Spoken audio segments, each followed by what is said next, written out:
এই যারা এই অভ্যুত্থানে লড়াই করছিল তাদের একটা অংশ, আমরা এটা বলছি আমার অভ্যুত্থানের আকাঙ্ক্ষা পূরণ হয়নি, 5ই আগস্টে যা চেয়েছিলাম পূরণ হয়নি, আমরা বাংলাদেশকে যেভাবে দেখতে চাই পূরণ হয়নি। আমরা মনে করছি যারা কাঙ্ক্ষিত বাংলাদেশের লক্ষ্যে লড়াই করেছিল তাদের একটা অংশের এই লড়াইটা চালিয়ে যেতে হবে রাজনৈতিক প্ল্যাটফর্ম হিসেবে হোক, দল হিসেবে হোক, যতদিন না এগুলো পূরণ হচ্ছে।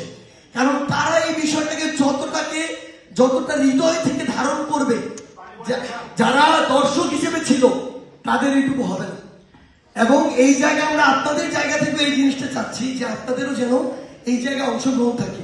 আমার প্রবাসী ভাই হোক, ব্যবসায়ী ভাই হোক, আপনারাও যেন এই জায়গায় অংশগ্রহণ করেন, যে যদি সম্ভব হয় 2, 4, 5, 10 জন বাংলাদেশের সক্রিয় রাজনীতিতে আসেন।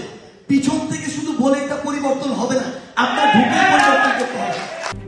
RICL TMX, যুগের পর যুগ স্থাপনা থাকে মজবুত। আমরা বিগত 16 বছরের অভ্যুত্থানের আগের যে বিচার বহির্ভূত হত্যাকাণ্ড, গুম খুন, এগুলো নিয়ে কথা বলছি না কেন? এনসিপির 4টা গুরুত্বপূর্ণ দাবি। 1 হচ্ছে বিচার, 2 সংস্কার, 3 গণপরিষদ নির্বাচনের মাধ্যমে আমরা নতুন সংবিধান চাচ্ছি।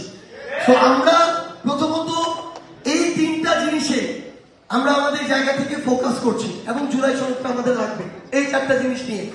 সো যারা ওই 2009 সালের পরবর্তী সময় থেকে আমার পিলখানায় হত্যাকাণ্ড ঘটিয়েছে, সাতপায় হত্যাকাণ্ড ঘটিয়েছে, 24-এ হত্যাকাণ্ড ঘটিয়েছে, ডিজিএফআই সহ র্যাব সহ বিভিন্ন প্রতিষ্ঠানকে ব্যবহার করে এই গুম খুন বিচার বহির্ভূত হত্যাকাণ্ডগুলো ঘটিয়েছে, তাদের এই বাংলাদেশের মাটিতে বিচার হবে।